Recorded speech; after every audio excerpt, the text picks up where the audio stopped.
Good morning everyone, welcome to daily current affair session.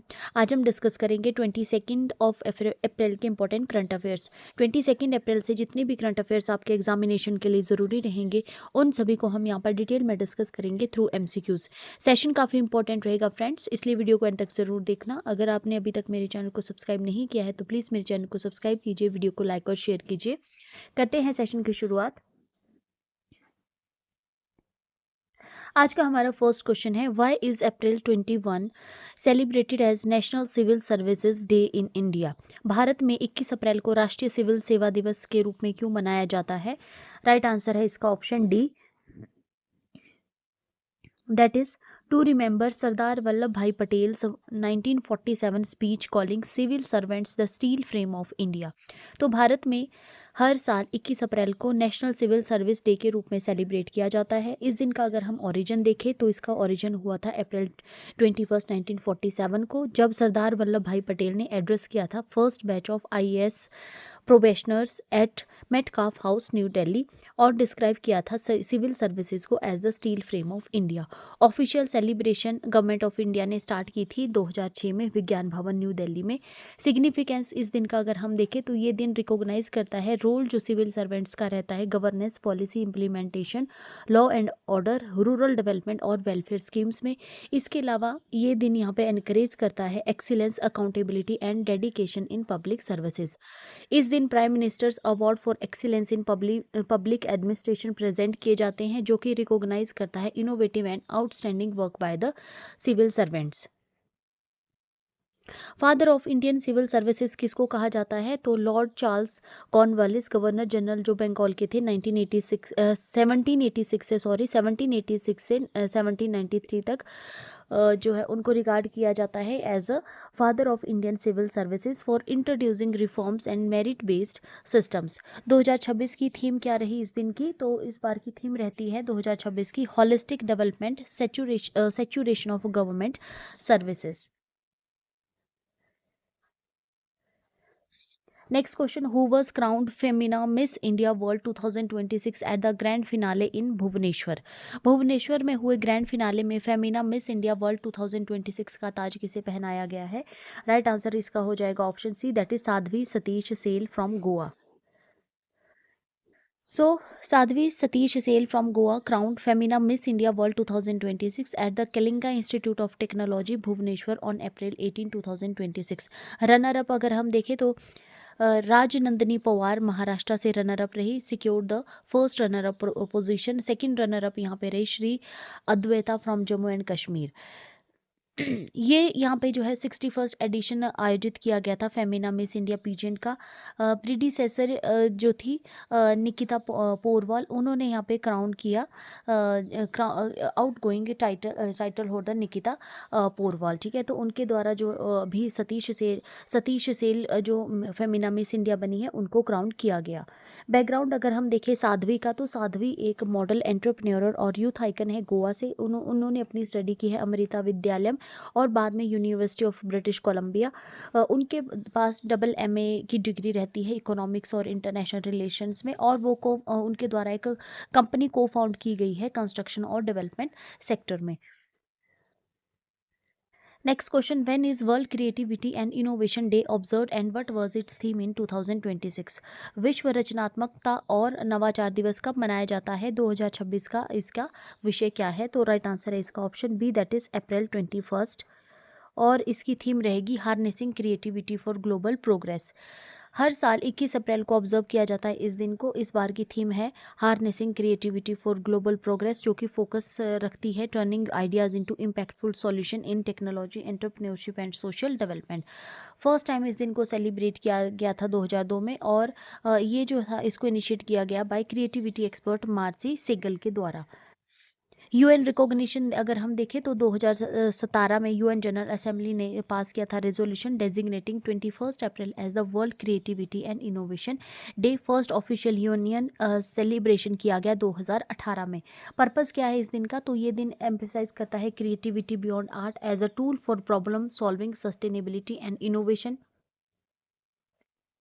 और इसको link किया गया है United Nation sustainable development goal including poverty reduction, climate action, and inclusive growth. Next question: Who has been elected as the president of newly formed Odisha Steel Producers Association in April 2026? तो अभी अप्रैल में नवगठित Orissa steel उत्पादक संघ के अध्यक्ष के रूप में किसे चुना गया है? राइट आंसर है इसका option B, that is Asit Tripathi. So अभी 20 अप्रैल 2026 को इलेक्शन किया गया। प्रेसिडेंट असित त्रिपाठी जो कि former chief secretary of Orissa और currently adviser to Jindal Steel हैं, उनको यहाँ पे अपॉइंट किया गया। सेक्रेटरी जनरल एस के पोपली को जो कि retired Indian forest service officer हैं, अपॉइंट किया गया to strengthen policy outreach and sustainability initiative. Purpose क्या है उड़ीसा स्टील प्रोड्यूसर्स एसोसिएशन का? अगर हम पर्पस देखें तो ये यहाँ पे स्ट्रेंथन करता है इंडस्ट्री कोऑर्डिनेशन को, इम्प्रूव करता है स्टेक होल्डर एंगेजमेंट और promote sustainable industrial growth in Orissa. Orissa India का लार्जेस्ट प्रोड्यूसर है यहाँ पे स्टील का और आयरन ओर का, making it central to India's industrial infrastructure growth. Next question: What bilateral trade target has India and South Korea set to achieve by 2030? Bharat और दक्षिण Korea ने 2030 तक किस द्विपक्षीय व्यापार लक्ष्य को प्राप्त करने का संकल्प लिया है? राइट आंसर है इसका option C, that is $50 billion. Announcement date रही 20 अप्रैल और लीडर कौन इन्वॉल्व थे इसमें? तो प्राइम मिनिस्टर नरेंद्र मोदी और साउथ कोरियन प्रेसिडेंट ली जेई म्योंग। और करंट ट्रेड अगर हम देखें तो इंडिया और साउथ कोरिया के बीच में अराउंड $27 बिलियन यहाँ पे रहता है और न्यू टारगेट यहाँ पे रखा गया है $50 बिलियन बाय 2030। की इनिशिएटिव अगर हम देखें तो establishment of Korean industrial township in India, जो कि क्या करेगा, अट्रैक्ट करेगा एसएमएस को और बूस्ट करेगा manufacturing cooperation. Upgradation of the India South Korea comprehensive economic partnership agreement within 1 year और cooperation in semiconductor, shipbuilding, steel, green energy and resilient supply chain. Background अगर हम देखें तो India South Korea ties elevate किए गए special strategic partnership के लिए 2015 में और comprehensive economic partnership agreement force में आया 2010 में।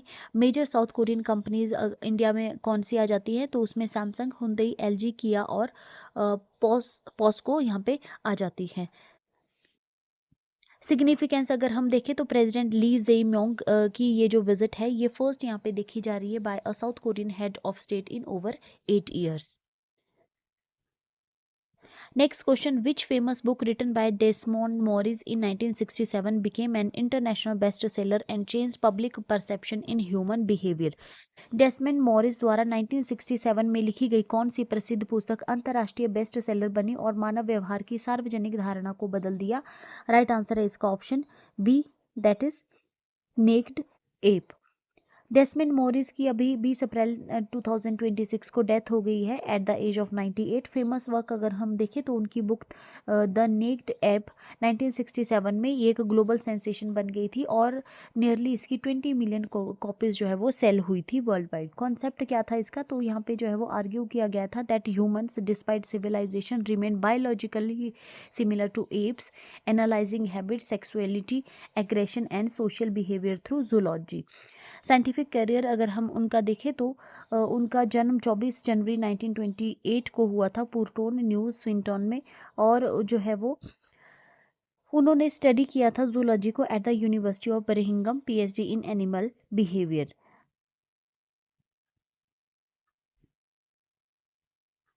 Next question: what is historically significant about Goldman environmental prize 2026? 2026 के गोल्डमैन पर्यावरण पुरस्कार की ऐतिहासिक विशेषता क्या है?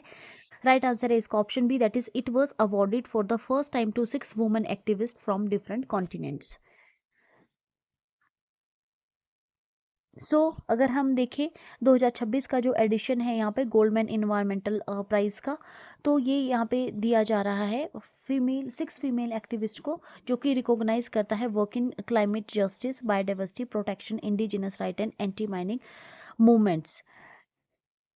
प्राइज़ का अगर हम बैकग्राउंड देखें तो इसको एस्टेब्लिश किया गया था 1989 में by the Goldman environment foundation known as green Nobel prize. Annually इसको दिया जाता है जिसमें कि ऑनर किया जाता है grass root environmental activist from 6 continent regions, अब जिसमें कि Africa, Asia, Europe, North America और साउथ अमेरिका और आइलैंड नेशंस आ जाते हैं। 2026 यहाँ पे काफ़ी ज़्यादा सिग्निफिकेंट हो जाता है क्योंकि 6 वुमेन्स कोहर्ट को जो है यहाँ पे प्राइज़ दिया जा रहा है from the 6 continents. Historical importance अगर हम देखें तो since 1989 the prize has honour 239 winners from 98 countries including 112 womens. तो 2026 मार्क करता है first time all winner were womens, जो कि हाईलाइट करता है womens leadership in sustainability and climate action. Theme इस बार की क्या है तो climate justice, biodiversity protection, indigenous land rights, grass root activism shaping global climate policy. Next question, which party led by former President Rumen Radev won Bulgaria's parliamentary election in April 2026 with about 44.7% of vote? अप्रैल 2026 में पूर्व राष्ट्रपति rumen रादेव की कौन सी party ने लगभग 44.7% vote के साथ बुल्गारिया का संसदीय चुनाव जीता है? राइट आंसर है इसका option B, that is Progressive Bulgaria. So अभी अप्रैल 2026 को Progressive Bulgaria led by Rumen Radev secured 44.7% of the vote. Rumen Radev कौन है? ये तो फॉर्मर फाइटर पायलट और पायलट ये रहेंगे, पायलट थे ये, और प्रेसिडेंट ऑफ बुल्गारिया, ठीक है, और बुल्गारिया के ये प्रेसिडेंट थे। स्टेप डाउन इन्होंने किया था जनवरी 2026 में to contest the election. Significance अगर हम देखें तो बुल्गारिया फेस कर रहा है, बुल्गारिया के द्वारा फेस किए गए हैं 8 elections in 5 years due to political instability. Radev का जो स्ट्रॉन्ग मैंडेट है may end coalition collapses and allow a single party government.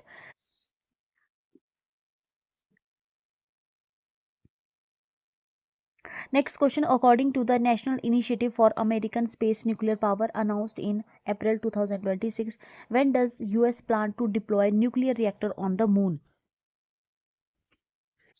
तो अप्रैल 2026 में घोषित national initiative for American space nuclear power के अनुसार अमेरिका चंद्रमा पर परमाणु रिएक्टर कब स्थापित करने की योजना बना रहा है? राइट आंसर है इसका option B, that is by 2030। तो पॉलिसी मेमोरेंडम अगर हम देखें तो इसको इशू किया गया व्हाइट हाउस के द्वारा 14 अप्रैल 2026 को। National initiative for American space nuclear power deployment timeline यहाँ पे जो है वो स्पेस ऑर्बिट रिएक्टर बाय 2028 और lunar fission surface power reactor by 2030 यहाँ पे रखा गया है टाइमलाइन। स्ट्रेटेजिक इंपॉर्टेंस अगर हम देखें तो ये सपोर्ट करेगा लॉन्ग टर्म लूनर बेसिस और फ्यूचर मार्स मिशंस को, nuclear electric propulsion and fission surface power, और यहाँ पे जो है वो सपोर्ट करेगा nuclear thermal propulsion for crude Mars mission in 2030। NASA directed to start a mid power space reactor program within 30 days।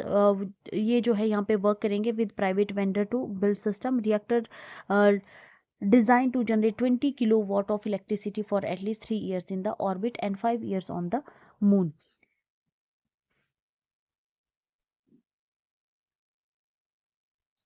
Next question, which party won the 2026 Tripura Tribal Area Autonomous District Council election by securing 24 out of 28 seats? 2026 के Tripura tribal area autonomous district council चुनाव में 28 में से 24 सीटें जीतने वाली कौन सी पार्टी है? राइट आंसर है इसका option C, that is Tipra Motha party. तो Tipra Motha party won 24 out of 28 elected seats in Tripura Tribal Area Autonomous Development Council election 2026 secure, जिसके बाद इन्होंने यहाँ पे एब्सोल्यूट मेजॉरिटी सिक्योर कर दी है इन द 30 मेंबर काउंसिल, जिसमें कि 28 इलेक्टेड मेंबर रहते हैं प्लस 2 नॉमिनेटेड मेंबर रहते हैं। त्रिपुरा मोथा पार्टी को लीड किया गया by Pradyot Bikram Manikya Debbarma former royal scion ये रहेंगे। Tripura Motha party has emerged as a dominant tribal political force in Tripura. Importance क्या है Tripura tribal area autonomous development council की? ऑटोनॉमस डिस्ट्रिक्ट काउंसिल की, सॉरी, और ऑटोनॉमस डिस्ट्रिक्ट काउंसिल की। तो इसको एस्टेब्लिश किया गया है 1985 में under the 6th schedule for constitution, governs nearly 70% of Tripura's geographical area, और ये इन्फ्लुएंस कर रहा है यहाँ पे 20 out of 60 assembly constituencies in Tripura. Other major parties में यहाँ पे बीजेपी वन ओनली 4 सीट्स, और कांग्रेस और जो सीपीआईएम थी उनके द्वारा कोई भी सीट यहाँ पे नहीं जीती गई है। Tripura Motha Party and BJP are allies in the state government, but contested separately due to seat sharing disagreement. Tribal communities जो है यहाँ पे फॉर्म करती है 1/3 of Tripura's 4.2 million population. Regional identity and demand for greater autonomy remain central electoral issues. Next question, the recently discussed Lakhwar hydroelectric power project is located in which Indian state?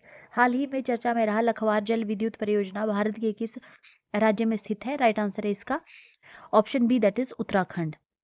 So near Lohari village in Dehradun district Uttarakhand ये situated रहेगा। Build किया गया है Yamuna river के ऊपर, और 300 megawatt hydroelectric power project जो है वो इसकी कैपेसिटी रहती है with an underground power house. Structure अगर हम इसका देखें तो 204 metre high concrete gravity dam ये रहता है, 3 steel lined penstock and 3 vertical Francis turbines of 100 megawatt each. Developer यहाँ पे इसके हैं उत्तराखंड जल विद्युत निगम, और सिग्निफिकेंस अगर हम देखें तो ये इंप्रूव करता है north India's water and energy security. Recently जो है इसको रिव्यू किया गया बाय द मिनिस्ट्री ऑफ जल शक्ति फॉर द प्रोग्रेस, जिसकी वजह से ये न्यूज़ में आ गया। और इसके अलावा ये जो प्रोजेक्ट है ये यहाँ पे एक मल्टीपर्पज़ को भी ये सपोर्ट करता है, जिसमें पावर जनरेशन, इरिगेशन और फ्लड कंट्रोल आ जाता है। Next question, in April 2026, the Women's Reservation Law Constitution 106th Amendment Act was notified to begin in which union territories? अप्रैल 2026 में महिलाओं के आरक्षण कानून संविधान का जो 106वां संशोधन अधिनियम है 2023 का किस केंद्र शासित प्रदेशों में लागू किया गया है? राइट आंसर है इसका option B, that is Jammu Kashmir and Puducherry. तो अगर हम देखें constitution 106 amendment act 2023 call the women's reservation act provides 33% reservation for women's in Lok Sabha, state assemblies and Delhi assembly. Separate amendments यहाँ पे रिक्वायर्ड रहते हैं यूटीज के लिए विद लेजिस्लेचर, जिसमें कि यहाँ पे Puducherry government of union territories amendment act 2023 और J&K reorganisation second amendment act 2023 यहाँ पे जो है वो सेपरेट अमेंडमेंट्स यहाँ पे जो है वो रहते हैं यूटीज के लिए। नोटिफिकेशन अगर हम देखें तो यूनियन गवर्नमेंट ने यहाँ पे नोटिफाई किया है April 17, 2026 as the date of implementation in Jammu and Kashmir and Puducherry. इससे पहले 16 अप्रैल 2026 यहाँ पे नोटिफाई की गई for commencement for 106 amendment nation wide. Timeline अगर हम देखें इस रिजर्वेशन की तो ये अप्लाई किया जाएगा only after the first delimitation exercise based on the next census 2027, और 10 जो रिजर्व सीट्स है यहाँ पे जो है वो will be visible from the next electoral cycle post delimitation. Next question, when did India and China hold their first bilateral consultation under the SCO framework after Ladakh thaw? Ladakh तनाव कम होने के बाद भारत ने और चीन ने SCO ढांचे के तहत पहली द्विपक्षीय वार्ता कब की? राइट आंसर है इसका option B, that is April 16 and 17, 2026। तो इंडिया और चाइना ने आयोजित किया बायलेटरल SCO कंसल्टेशन अप्रैल 16 और 17, 2026 को। First formal SCO bilateral talk ये रहेगी after eastern Ladakh military standoff 2020 to 2024, और रिलेशंस जो यहाँ पे उसके बाद काफ़ी ज़्यादा जो स्ट्रेन रहे थे दोनों कंट्रीज़ के बीच में कई सालों तक due to border tensions. Focus area इस टॉक में क्या रखा गया है बायलेटरल SCO कंसल्टेशन टॉक का? तो यहाँ पे सिक्योरिटी, ट्रेड, कनेक्टिविटी और पीपल टू पीपल टाइज, और India emphasise SCO's original goal that is compacting terrorism, extremism and radicalisation. Next question, what is the sovereign guarantee fund approved by union government for the Bharat Maritime Insurance Pool in 2026? 2026 में भारत समुद्री बीमा pool के लिए केंद्र सरकार द्वारा स्वीकृत संप्रभु गारंटी कोष कितना है? राइट आंसर है इसका option B, that is 12,890 12,980 crore. Union government ने यहाँ पे अप्रूव किया है Bharat maritime insurance pool in April 2026। Fund size अगर हम देखें तो सोवरेन गारंटी यहाँ पे दी गई है ₹12,980 करोड़। पर्पस इसका क्या रहेगा, तो पर्पस है इसका स्ट्रेंथन करना इंडियाज मैरीटाइम इंश्योरेंस सेक्टर और रिड्यूस करना है डिपेंडेंस ऑन फॉरेन इंश्योरर और प्रोटेक्ट करना है Indian shipping interest during global crisis. Coverage यहाँ पे hull and machinery damage, cargo insurance, protection and indemnity, war related risk यहाँ पे रहेगा। Applies to India flagged vessels, India controlled ships and vessels with India as origin destination. Valid ये रहेगा 10 years के लिए, extendable to 15 years. Support करेगा reciprocal arrangements with non international group clubs. Strategic importance इसकी अगर हम देखें तो ये रिड्यूस करेगा हमारा फॉरेन एक्सचेंज आउटफ्लो और इंश्योर करेगा continuous insurance support during geopolitical tension, for example state of Hormuz like disruptions. Next question, which animal has scientifically proven to use the Milky Way for navigation at night. किस जीव को वैज्ञानिक रूप से रात में मार्गदर्शन के लिए आकाशगंगा का उपयोग करते हुए पाया गया है। राइट आंसर है इसका option C, that is dung beetle. तो यहाँ पे डिस्कवरी की गई है dung beetle are the first known animal to use Milky Way galaxy for orientation. क्यों इंपॉर्टेंट ये हो जाता है, क्योंकि जो बीटल जो है वो ये रोल करते हैं डंग बॉल्स को away from piles to avoid competition and theft, और moving in a straight line and जो है वो इंश्योर करता है its efficiency and reproductive success. Daytime navigation में ये यूज़ किया जाता है इनके द्वारा सन्स का, और डिटेक्ट किया जाता है polarise light pattern invisible to humans. Night navigation अगर हम देखें तो on moonless light they orient using bright band of the Milky Way. Experiment in planetarium and open skies confirm that they stayed oriented when only the Milky Way was visible। ठीक है, तो ये यहाँ पे जो है वो कंफर्म किया गया है by the experiment in planetarium and open skies. Special study अगर कौन यहाँ पे की गई है तो स्काराबेसियस सेटियर्स यहाँ पे जो है वो स्टडी की गई है। नॉक्टुरल डंग बीटल ये यहाँ पे आ जाती है। काराबेस सेटियरस। साइंटिफिक प्रूफ अगर हम देखें तो यहाँ पे साइंटिस्ट ने यहाँ पे प्लेस किया था कैप्स, प्लेस इनके द्वारा की गई थी caps on the beetle's head blocking sky view. They lost direction, और ये जो है वो कंफर्म करता है their reliance on celestial cues rather than ground based signals. Next question, Astra Mark II, India's beyond visual range air-to-air missile is developed by which organization? Bharat की beyond visual range air to air missile Astra mark 2 किस संगठन द्वारा विकसित की गई है। Right answer है इसका option C, that is DRDO, defence research and development organisation. Astra mark 2 is developed by DRDO with contribution from over 50 industries including Hindustan aeronautic limited. तो ये इसका टाइप अगर हम देखें तो ये बियॉन्ड विजुअल रेंज यहाँ पे आ जाती है air to air missile range. इसकी देखें हम तो Astra mark 1 90 to 100 kilometre already inducted in Indian air force on LCA Tejas and Su-30 MKI। Astra mark 2 extended perception range इसकी रहती है अप टू 240 किलोमीटर। डिप्लॉयमेंट अगर हम देखें तो यहाँ पे प्लान किया जा रहा है इसका डिप्लॉयमेंट का for the salt Mirage 2000 jets to enhance aerial dominance. Significance अगर देखें इसका तो ये स्ट्रेंथन करता है इंडियाज एयर कॉम्बैट कैपेबिलिटी और रिड्यूस करता है हमारी dependence on the foreign missile systems.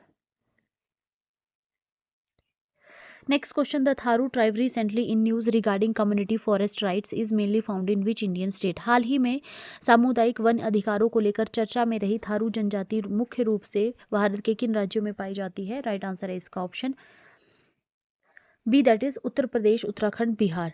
Tharu tribe जो कि इंडिजिनस ट्राइब है तराई प्लेन्स की along Indo Nepal border.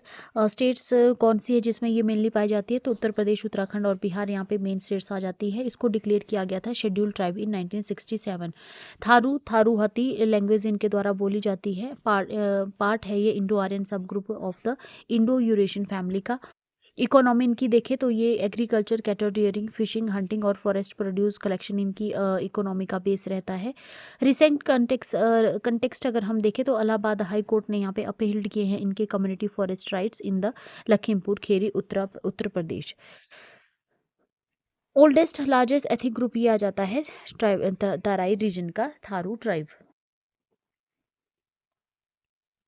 Next question, what is the main objective of the borrowers platform launched by developing countries in April 2026? April 2026 में विकासशील देशों द्वारा शुरू किए गए बोरोवर्स प्लेटफॉर्म का मुख्य उद्देश्य क्या है? राइट आंसर है इसका option B, that is to share experiences, coordinate policies and collectively raise debt related concern.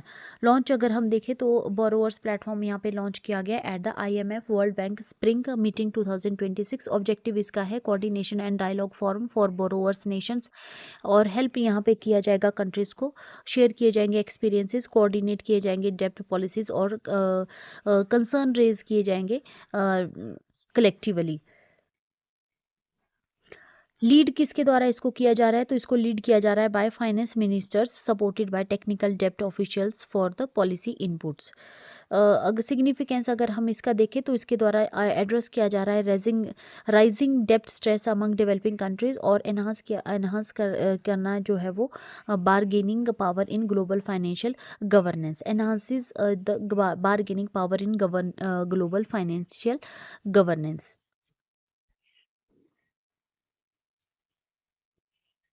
Next question, who has been named as the next CEO of Apple after Tim Cook stepped down in September 2026? September 2026 में Tim cook के पद छोड़ने के बाद Apple का अगला CEO किसे नियुक्त किया गया है? राइट आंसर है इसका option B, that is John Ternus. So Tim Cook to step down as CEO on September 1st 2026, और उसके बाद वो क्या बनेंगे? He will become executive chairman, executive chairman जो कि एक स्ट्रेटेजिक रोल रहेगा, not operational. John Ternus, Apple's head of hardware engineering, appointed as the next CEO।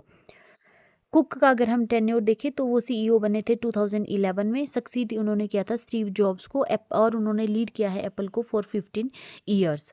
John टेर्नर्स की अगर हम बात करें तो उन्होंने एप्पल को ज्वाइन किया था 2001 में, oversaw Mac, iPad, iPhone hardware innovation की रोल उनके द्वारा प्ले किया गया। Apple's custom silicon chips that revived Mac scales.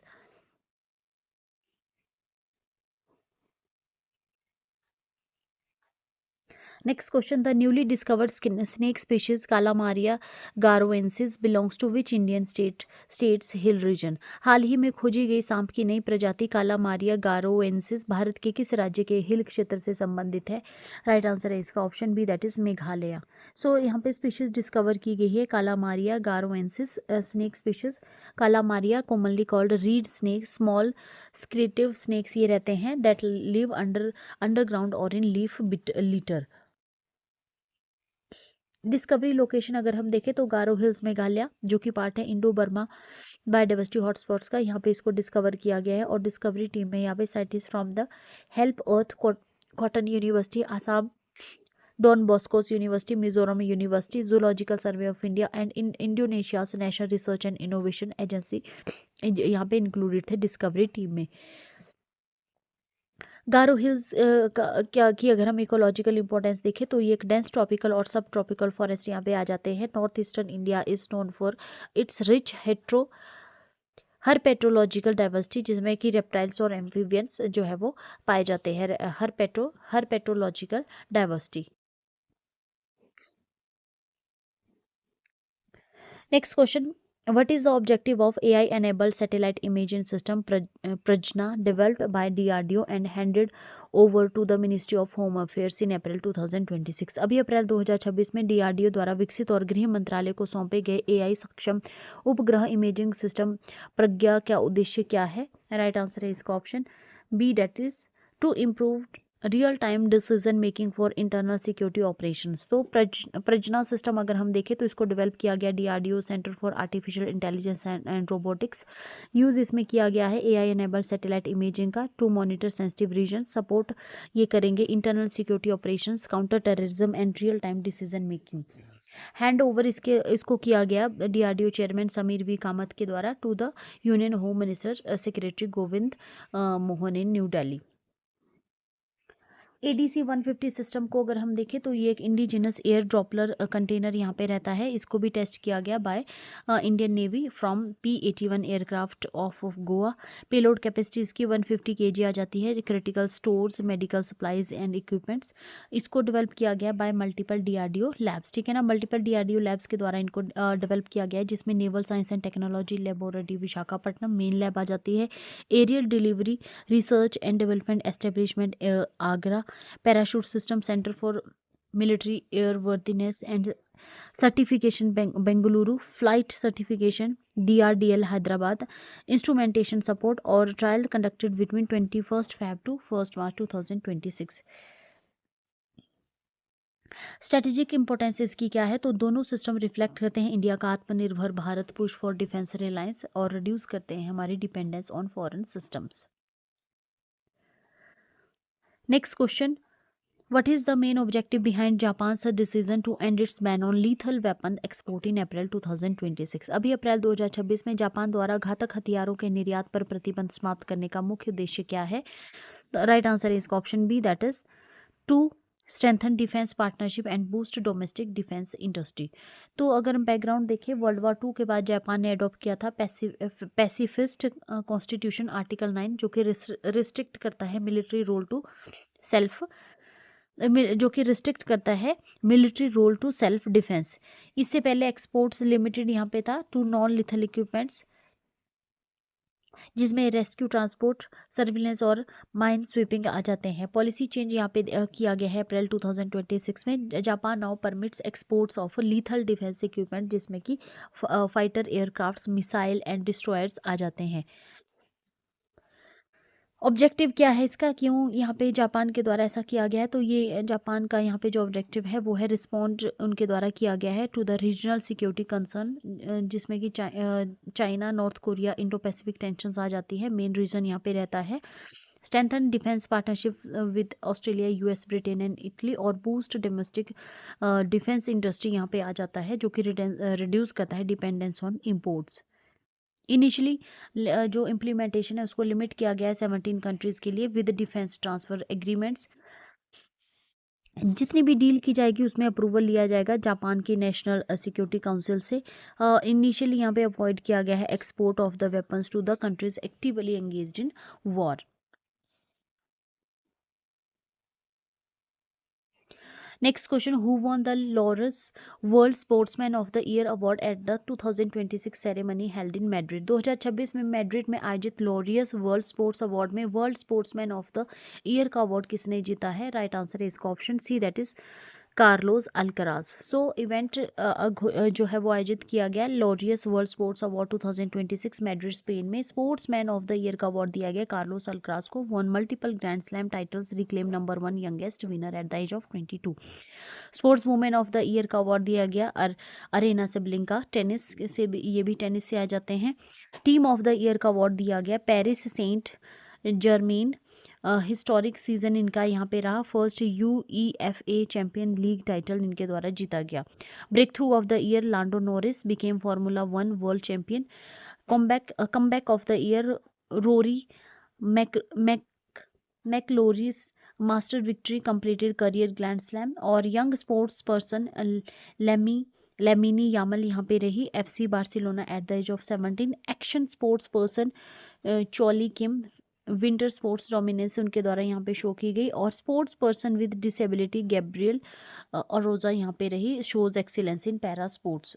Special award category में sporting inspiration Toni Kroos football. Lifetime achievement यहाँ पे दिया गया नादिया कैमानेसी, जिम्नास्टिक है ये, 50 years since perfect 10। Sports for good award football मास को दिया गया। India's women cricket team nominated for best team of the year after winning ICC Women's World Cup 2026, but जो है वो टीम ऑफ द ईयर का अवार्ड किसके द्वारा जीता गया? पेरिस सेंट जर्मनी के द्वारा जीता गया। इंडिया की जो वुमेन्स टीम थी, वुमेन्स क्रिकेट टीम, यहाँ पे इसको नॉमिनेट किया गया था। Next question, India's Samriddh Gram initiative nominated WSIS prize 2026 is based on which digital infrastructure project. Bharat की समृद्ध ग्राम पहल जिसे WSIS पुरस्कार 2026 के लिए नामित किया गया है, किस डिजिटल अवसंरचना परियोजना पर आधारित है? राइट आंसर है इसका option B, that is Bharat net. तो अगर हम देखें initiative Samriddh Gram led by department of telecommunication recognition, अगर हम देखें तो इसको नॉमिनेट किया गया है for WSIS prize 2026 under enabling environment categories. Foundation अगर हम देखें तो ये बिल्ट है on Bharat net, the world's largest rural broadband network, और यहाँ पे जो है वो यूज़ किया जा रहा है phygital approach, physical plus digital to deliver services. Samriddh Kendra क्या है, तो ये वन स्टॉप हब्स यहाँ हब्स हैं विलेजेस में, जो कि प्रोवाइड करते हैं health care consultation, online education and smart classrooms, government scheme access जिसमें digital banking and financial inclusion and e commerce platform. Impact अगर हम देखें तो इसका, तो इनके द्वारा यहाँ पे रिड्यूस किया जा रहा है इस पहल से ट्रैवल टाइम को सेव किया जा रहा है टाइम एंड मनी, और इम्प्रूव किया जा रहा है agriculture productivity with tech driven solutions. WSIS यहाँ पे स्टैंड करता है for world summit on information society, और ये जो प्राइज़ है ये रिकॉग्नाइज करता है impactful ICT information communication and technology initiatives globally. Results जो है वो इसके अनाउंस किए गए at the world summit on information society 2026 in Geneva.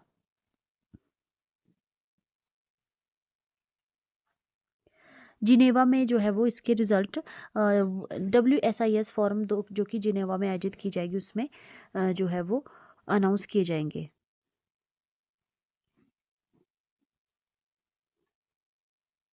Next question, according to the recent study by the Birbal Sahni Institute of Paleosciences, the origin of jamun, that is Syzygium, has been traced to which country? Birbal Sahni जीवाश्म विज्ञान संस्थान के हालिया अध्ययन के अनुसार जामुन यानी सिजिजियम की उत्पत्ति किस देश में हुई है? राइट आंसर है इसका option C, that is India. तो स्टडी कंडक्ट की गई by the Birbal Sahni institute of palaeo sciences. Finding यहाँ पे रही jamun originated in India, not Australia और साउथ ईस्ट एशिया। टाइमलाइन अगर हम देखें तो जो पहले की थ्योरीज थी उसमें ओरिजिन बताया गया था approximate 51 million years ago in Australia and South East Asia. New जो एविडेंस है उसमें डाइवर्सिफिकेशन यहाँ पे बताई गई है in India nearly 80 million years ago. Fossil evidence पाए गए हैं कसौली फॉर्मेशन हिमाचल प्रदेश में। Fossil leaves identified as Syzygium pliosalicifolium early Miocene approximate 20 billion years ago. Method इसमें microscopy, morphological analysis, statistical validation follow किया गया, कंपैरिजन किया गया with global herbarium database. Next question, which institute introduced Omega Ball, India's first 3-team football format in April 2026? अभी April 2026 में भारत का पहला 3-टीम football प्रारूप ओमेगा बॉल किस संस्थान ने शुरू किया है? राइट आंसर है इसका option B, that is IIT Madras. तो IIT मद्रास ने इंट्रोड्यूस किया omega ball on 17 April 2026 with an inter college tournament in Chennai. Format अगर हम देखें तो इसको प्ले किया जा रहा है सर्कुलर फील्ड के ऊपर विद 3 टीम साइमल्टेनियसली। हर टीम यहाँ पे डिफेंड करेगी 1 goal and attack 2 goals. Participant कौन है यहाँ पे, तो Loyola college, Guru Nanak college, doctor Ambedkar law university, the new college, Saveetha university, YMCA college of physical education and IIT Madras team. Global context अगर हम देखें तो ऑलरेडी इसको प्ले किया जाता है और ये काफ़ी ज़्यादा पॉपुलर है USA, ब्राज़ील और यूरोप में। विजन अगर हम देखें तो इसको लॉन्च किया गया by IIT Madras director V Kamakoti के द्वारा, और पर्पज़ इसका क्या रहता है यहाँ पे, formation of national omega ball club to expand the sports in India.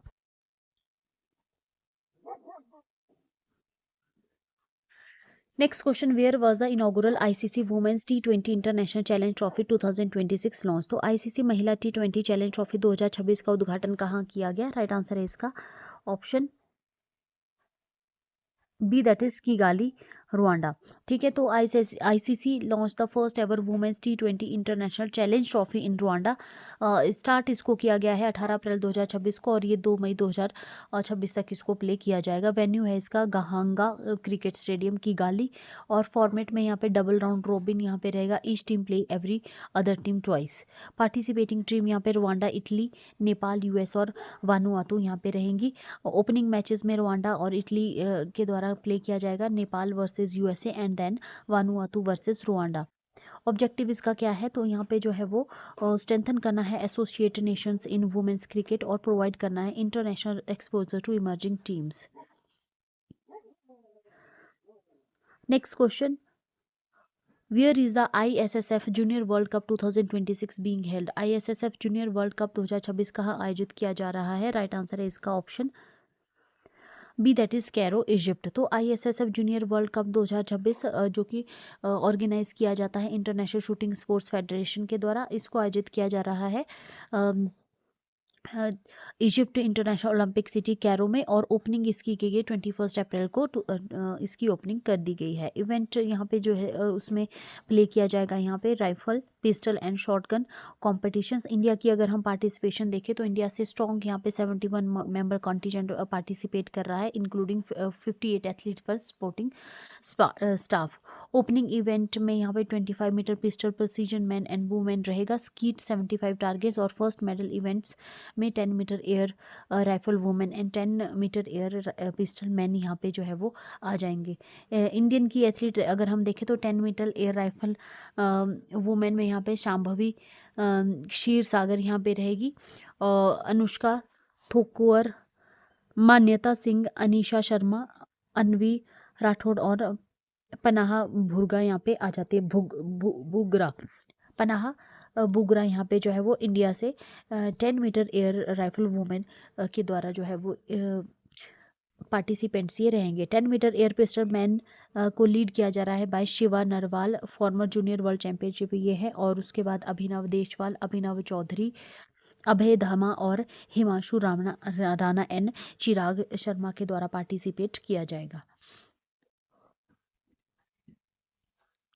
So friends, इसके साथ ही हमारा आज का ये डेली करंट अफेयर का सेशन कंप्लीट होता है। अगर आपको सेशन पसंद आया हो तो प्लीज़ वीडियो को लाइक कीजिए, चैनल को शेयर और सब्सक्राइब कीजिए। Thank you so much. मिलते हैं नेक्स्ट वीडियो में।